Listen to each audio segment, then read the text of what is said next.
Bueno, pues muy buenos días. Estamos empezando aquí en esta mañana de domingo con la palabra que el Señor tiene para nosotros en este día. Vamos a estar viendo algunas partes que son interesantes y que bueno, pues vamos a ver si podemos llevarla a nuestro corazón, que es de lo que se trata esta plática.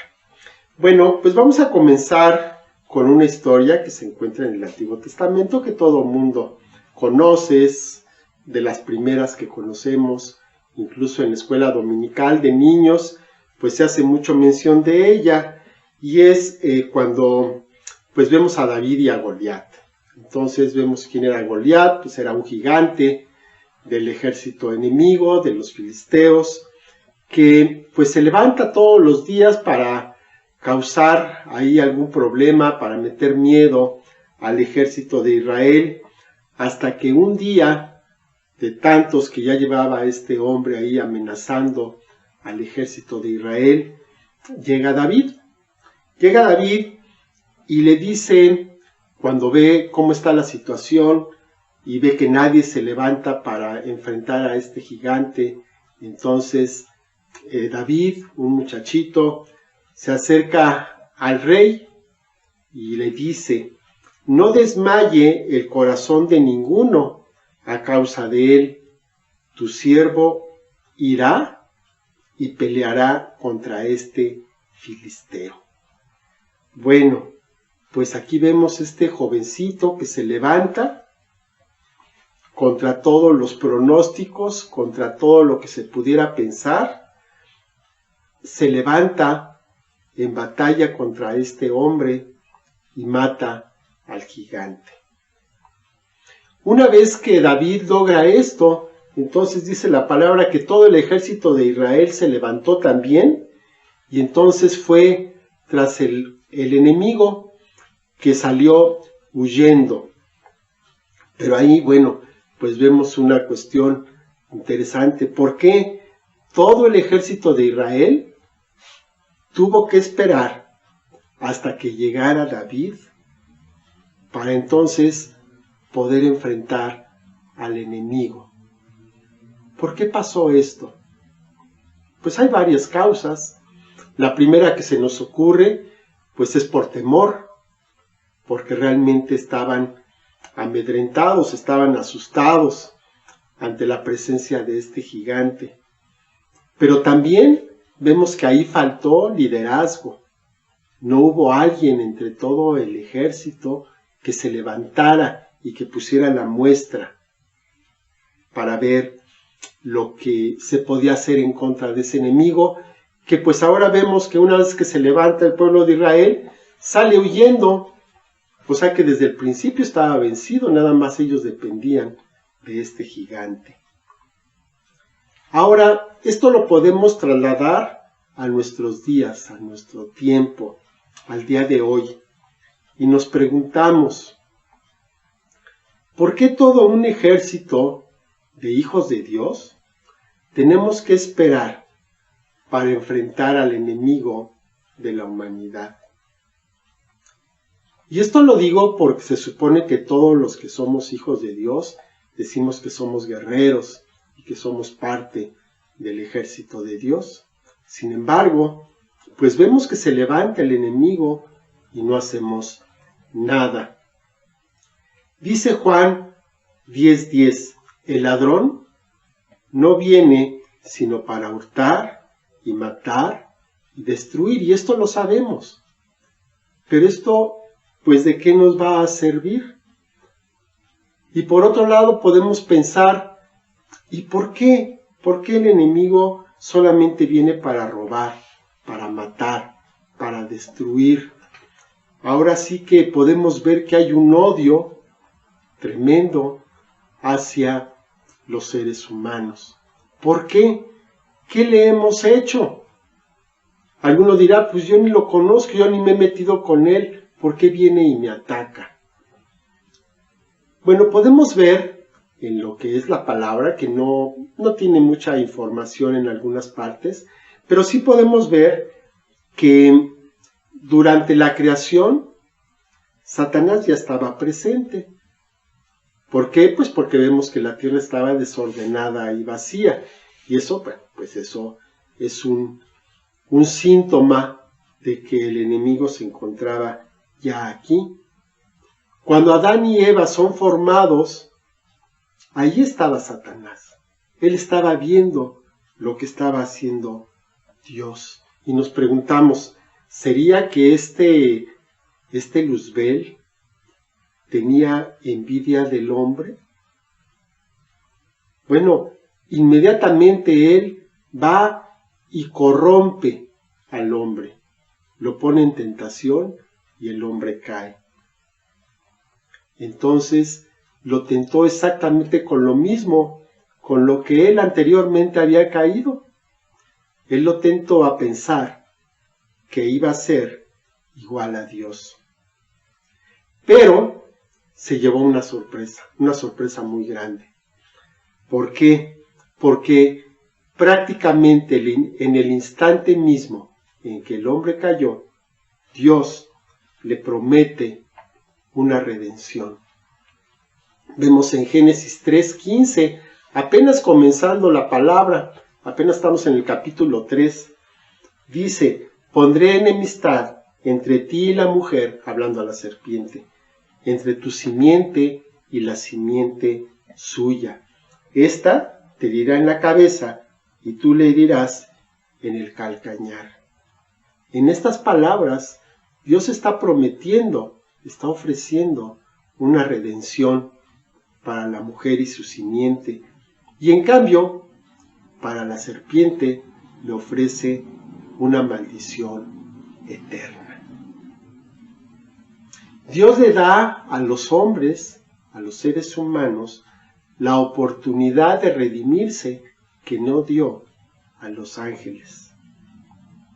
Y desde entonces, Satanás no ha descansado, él y todas sus huestes no han descansado para tratar de destruir al hombre, tratar de destruir a la obra de Dios. Y nosotros podemos ver esto, vemos que la historia de las naciones prácticamente es la historia de sus guerras. Va a ser muy difícil que podamos registrar o podamos encontrar un año completo en el cual no haya habido un conflicto entre las naciones o dentro de las mismas naciones. En este momento, por ejemplo, pues no vemos guerras internacionales así en gran escala, pero sí vemos que hay muchas luchas internas, que el crimen organizado está desatado y está atacando de maneras tremendas. Por un lado, el crimen está organizado y por el otro, por el lado de la justicia, pues prevalece una impunidad tremenda, lo que permite que este crimen se vaya fortaleciendo. Y esto es, pues en todas las naciones, porque vemos con tristeza que las naciones que llamamos desarrolladas, pues son el mercado favorito para las víctimas de estas actividades criminales. Con el conocimiento y con la complacencia, muchas veces, con pues ahí el mismo gobierno, las mismas autoridades tienen parte en este negocio. Conforme va pasando el tiempo, vamos viendo que el enemigo está más desesperado y ataca con fuerza en muchos frentes y en lugares y maneras que antes no se utilizaban, que no veíamos. Vemos por otro lado, esto es en cuanto a la muerte nada más, que podemos ver físicamente. Pero vemos por otro lado que la muerte es venerada de muchas maneras. Acabamos de pasar hace relativamente poco, Día de Muertos, Halloween, y vemos que hay festejos. Este año ciertamente un poco menos por esto del encierro, pero el año pasado fue un desfile tremendo el que se hizo por esta ocasión. Vemos que la Santa Muerte, que no tiene nada de santa, se venera por muchas personas. Vemos que la música, el cine, los cómics, el anime, son fuentes de propaganda masiva hacia la muerte, que va dirigida hacia niños, hacia adolescentes, hacia jóvenes principalmente, que ellos se van deformando, ellos van teniendo en su mente una idea acerca de lo que es bueno y de lo que es malo, de lo que es claro y de lo que es oscuro, que pues está totalmente distorsionada. Ellos piensan que las cosas que ven son normales, cuando en realidad no lo son. Es una realidad deformada. Por otro lado, bueno, pues vemos que las plagas han terminado a lo largo de la historia del hombre con pueblos enteros y han robado la prosperidad de naciones completas a lo largo de la historia del mundo. Todavía ahora tenemos enfermedades que han sido el azote por años y años y todavía no se encuentra una cura. Hay otras formas todavía, bueno, sin hablar con la actual que tenemos en este instante. Hay otras formas en las cuales también se pretende acabar con el hombre, con la mujer, con lo que representan para la creación. Y en este sentido, pues no aparece mucho en los periódicos, no se menciona en los noticieros, y cuando alguien llega a denunciar esto, es atacado por ser una persona retrógrada, una persona reaccionaria.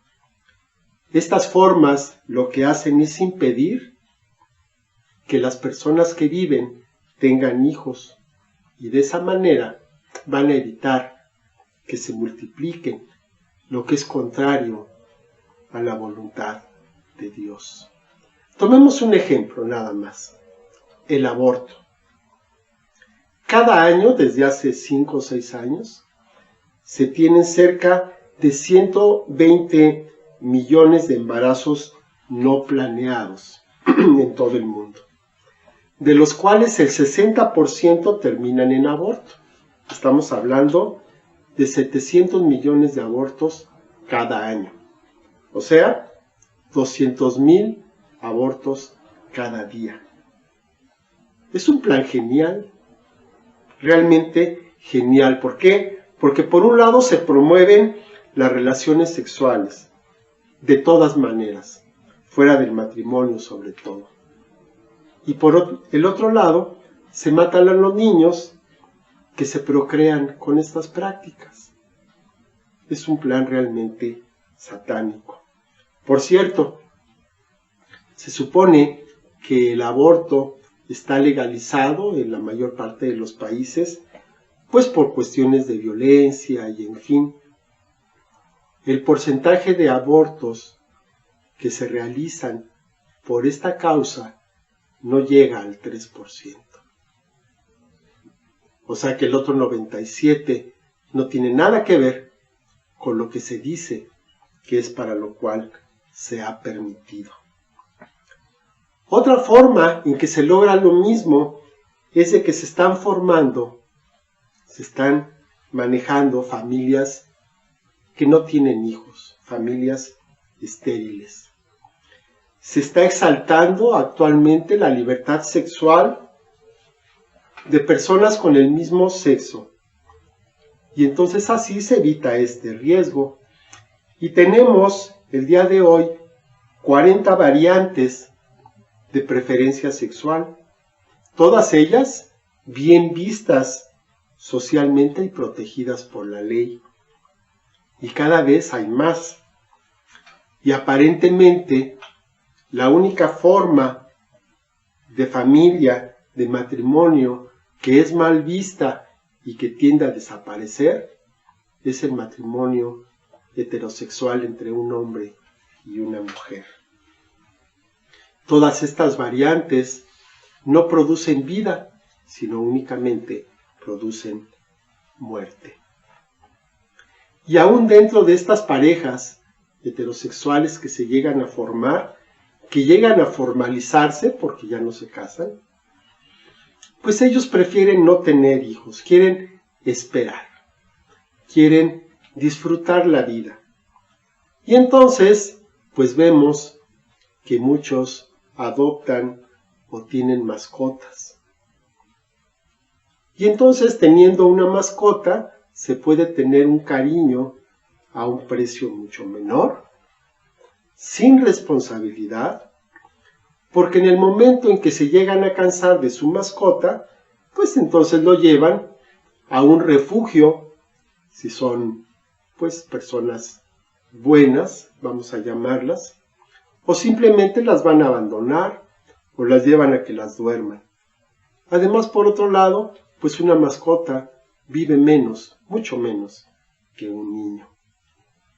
Como resultado de esto, es de que la reproducción ha disminuido, la población mundial, en vez de ir en aumento, va disminuyendo en partes en una forma muy, muy dramática.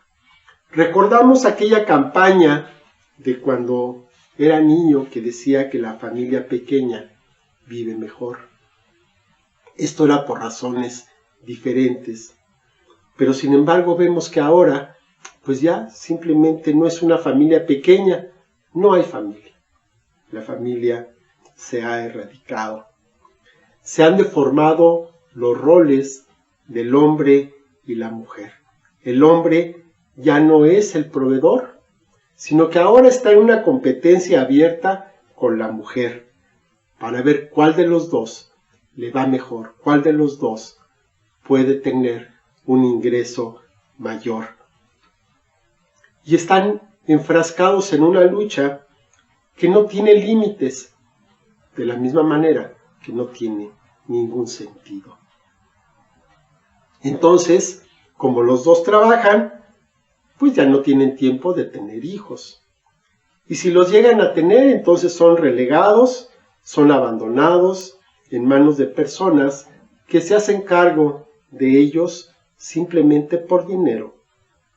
Y entonces, cuando estos niños crezcan, van a repetir el mismo ciclo. Vemos también que el suicidio va en aumento en número y en variantes. Hay canales en donde se dan instrucciones precisas de formas para suicidarse. Y por otro lado vemos que hay actividades, que hay deportes extremos que están ahora de moda. Y entonces los jóvenes, sobre todo los jóvenes, arriesgan sus vidas de unas formas absurdas, hasta límites que no tienen sentido, para poderse sacar una fotografía, para subirla a su perfil, ganar muchos likes, si es video, muchas reproducciones, y entonces ellos piensan que van a alcanzar la inmortalidad cuando lleguen al 1.000.000 de vistas o al 1.000.000 de likes. Es una gloria que apenas dura unas pocas semanas. La eutanasia todavía no está permitida, pero es el paso que sigue. Y entonces, de esta forma, se van a poder deshacer de sus familiares que están enfermos, que son ancianos y que ya no tienen remedio, y lo van a poder hacer sin ninguna culpa. Se ha levantado un gigante delante de nosotros y hemos permitido que crezca hasta donde ya parece que no hay un retorno, hasta donde parece que es incontrolable. Nadie se atreve a ir en contra de estas estrategias y el enemigo pues está feliz. Está feliz ante la pasividad de los únicos que nos podemos oponer, que no van a ser sociedades civiles, sino que somos los miembros del cuerpo de Cristo, la Iglesia. Nos hemos conformado con no participar, con hacernos a un lado, con permitir que las cosas pasen, con lamentarlo, con evitar ser parte de la estadística, pero esto claramente no ha sido suficiente. Dice la palabra en Efesios 6:12, porque no tenemos lucha contra sangre y carne, sino contra principados, contra potestades, contra gobernadores de las tinieblas de este siglo, contra huestes espirituales de maldad en las regiones celestes. Claro, no nos vamos a ir a la calle a protestar, esa no es la manera. La lucha es espiritual. Pero no basta con decirla cuando estamos en medio de nuestra oración diaria, pues ahí de refilón mencionar este problema. Tenemos que tomarlo de frente, tenemos que oponernos a esto de una manera directa y espiritual. Estamos comenzando, aquí en la iglesia, estamos comenzando un ministerio de liberación y es interesante porque aprendemos cosas que nos permiten ver la forma en que el enemigo se está moviendo y cuáles son los planes que tiene para destruir al hombre. Y de lo que hemos aprendido, pues lo más importante es de que debemos prevalecer, tenemos que permanecer en santidad. Porque de esta manera, entonces la autoridad de Dios mismo va a fluir a través de nosotros en nuestras oraciones, y nuestras oraciones van a tener poder, van a tener un efecto de lo que estamos diciendo. Dice Filipenses 4:13, todo lo puedo en Cristo que me fortalece. Ahorita estamos llevando un discipulado también, en lo cual estamos viendo quiénes somos en Cristo, qué posición tenemos en Cristo. Y es importante que sepamos quiénes somos y realmente en qué posición nos encontramos, para que desde esa posición podamos enfrentar al enemigo. Y lo podemos hacer si solamente lo creemos. ¿Qué necesitamos para levantarnos en contra del enemigo? Porque realmente si lo hiciéramos, Él es el que tendría temor de nosotros. Y en cambio vemos que muchas veces nosotros somos los que tenemos miedo del enemigo. Y no queremos enfrentarnos y no queremos ni siquiera hablar del tema porque nos molesta, porque nos da temor, porque no nos gusta ver cómo se está levantando mientras nosotros no hacemos nada. Mientras seguimos viendo cómo el mundo se va degradando, lo que hacemos es meternos en nuestras iglesias, en nuestras casas ahora. Nuestra única ventana hacia el mundo es el Zoom. No salimos a la calle, no levantamos la voz, oramos en silencio, para que entonces podamos pasar desapercibidos. ¿Quién va a ser en este tiempo ese David que se levante contra el gigante, contra este paladín del ejército enemigo? Tenemos que ubicar quién era David en ese tiempo. Era un jovencito, tendría 15, 16 años. Era pastor, no vivía con su propia familia, él vivía en el campo. Era menospreciado por su padre y por sus hermanos. Y él, cuando estaba ya en el campo, siendo pastor, nos podemos imaginar que comenzó sus luchas ahuyentando lobos y terminó matando leones, matando osos. El día de hoy, a lo mejor ante nuestros propios ojos, nos vemos débiles. ¿Yo cómo me voy a enfrentar a un gigante? De la misma manera que David, cuando comenzó su pastoreo, era incapaz de enfrentarse a una bestia.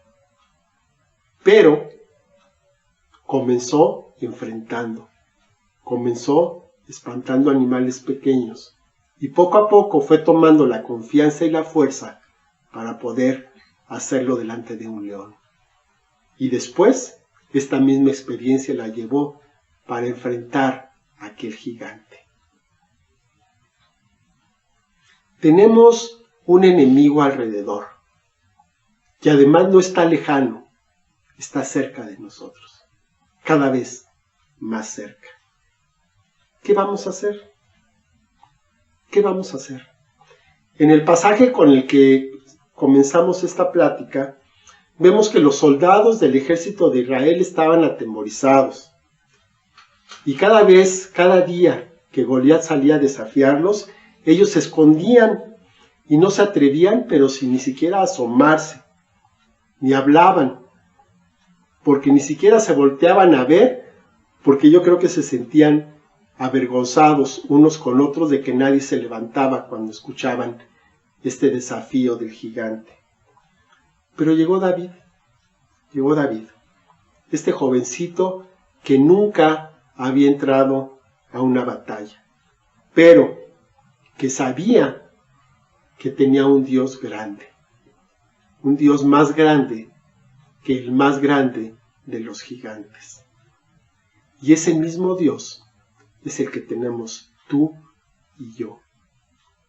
Tenemos a Dios que está de nuestro lado para que podamos enfrentar a este gigante que además ya fue vencido. Es un gigante que alardea, es un gigante que nos grita, que nos asusta, pero que no puede venir en contra de los hijos de Dios.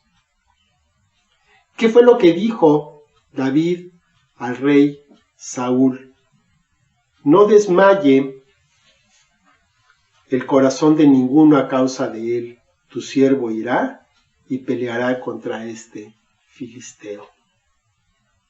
Hoy vamos a levantarnos y vamos a decir, no desmaye el corazón de ninguno a causa de la muerte, porque yo iré y pelearé contra este gigante.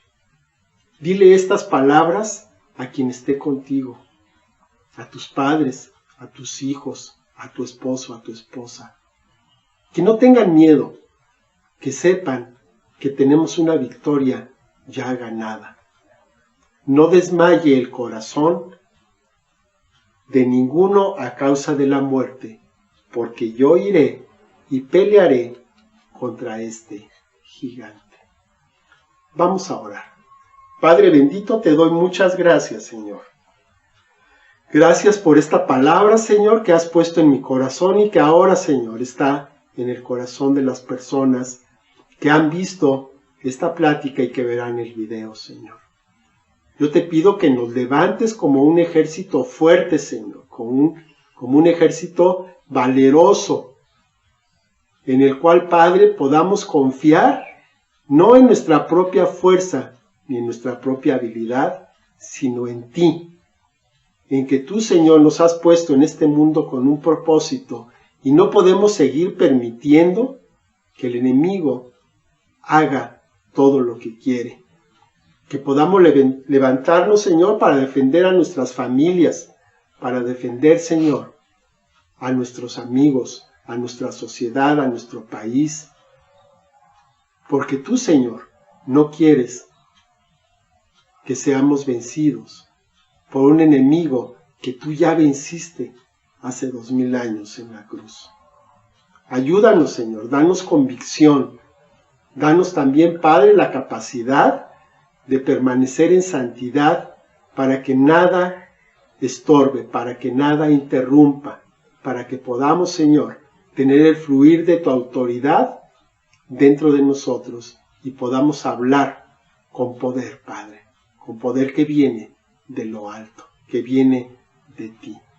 Te damos muchas gracias, Señor, Bendito eres, en el nombre de nuestro Señor Jesucristo. Amén.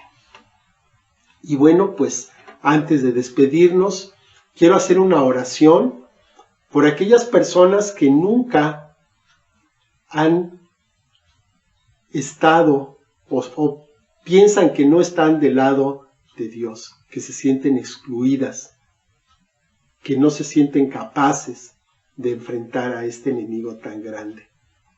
Todo comienza con una oración de fe, en la cual nosotros vamos a tener un nuevo nacimiento, vamos a nacer del Espíritu de Dios. Y entonces eso se logra mediante una oración en la cual lo pedimos, en la cual nos arrepentimos de nuestra vida pasada, de nuestros pecados, y pedimos que Dios, a través de su Hijo Jesucristo, venga a nuestro corazón para que podamos vivir una vida distinta. Voy a hacer una oración y te pido que cierres los ojos ahí donde estás y que la repitas conmigo. Padre bendito, te doy muchas gracias por esta oportunidad. Te pido, Señor, perdón por todo lo malo que he hecho en mi vida. Me arrepiento y ahora quiero vivir en una vida nueva. Perdona mis pecados por la sangre de Jesús que fue derramada en la cruz del Calvario. Y permíteme ahora, Señor, andar de tu mano, ser guiado por ti a toda verdad y cumplir con el propósito que tienes para mi vida. Permíteme levantarme delante de este gigante para que no siga azotando a la gente que yo quiero. Te doy muchas gracias en el nombre de Jesús. Amén. Bueno, pues muchas gracias por ver este mensaje, muchas gracias por conectarse, por ver el video. Que Dios los bendiga y pues nos vemos aquí la próxima semana. Que Dios los bendiga. Hasta luego. Buenos días. Adiós. Bendiciones. Hasta luego. Hasta luego. Hasta luego, Ross. Ross. Bye. Everybody. We love you.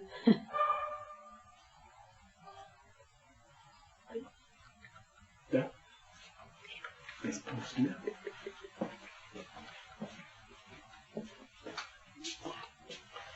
Hay que apagar esto. Es que